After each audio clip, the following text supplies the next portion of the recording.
திரும்பவும் முளைக்க தொடங்கி. ஒரு அல்லேலூயா சொல்கிறீங்களா? அதுதாங்க கர்த்தருடைய கிருபை. அவங்களுக்கெல்லாம் என்ன நினச்சாங்க, ஒரு முறை மொட்டை அடித்தா முடிஞ்சு போச்சுன்னு நினச்சாங்க. அது திரும்ப முளைக்கும். கர்த்தருடைய அந்த பெலன் என்னை விட்டு விலகினால் அது மீண்டும் முளைக்கும்.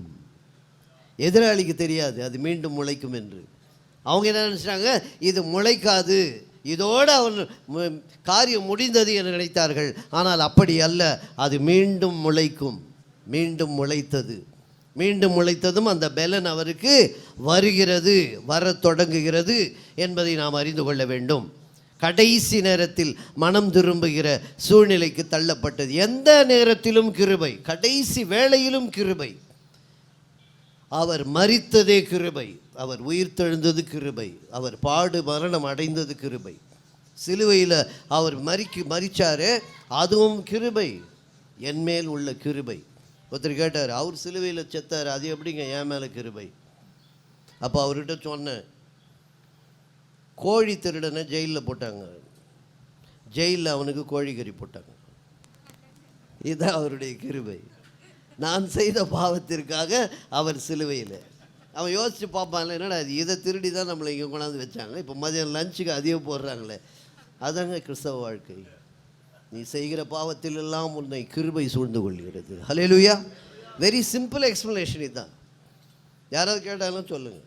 கோழி திருடனை ஜெயிலில் போட்டார்கள், ஜெயிலிலே அவனுக்கு கோழிக்கறி போட்டார்கள். அதுதாங்க எங்களுடைய கிறிஸ்தவ வாழ்க்கை.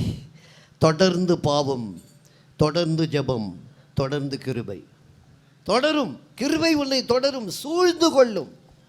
It will cover you. சூழ்ந்து கொள்ளும் கிருபை என்பது எங்கும் கிடையாது, அது நம்முடைய கடவுளிடம் மாத்திரமே கிடைக்கும். அப்படிப்பட்ட ஒரு கடவுளை நாம் பெற்றிருக்கிறோம். அப்போ அவன் என்ன சொல்கிறா, சிம்சோனே எழுந்திரிச்சுக்கோ, வந்துட்டாங்க வந்துட்டாங்க வந்துட்டாங்க வந்துட்டாங்க. இவரும் ஒவ்வொரு முறையும் எழுந்திரிச்சார், கடைசியாக எழுந்திருக்க முடியல. எழுந்து கொள்ளாத சூழ்நிலை வரும்.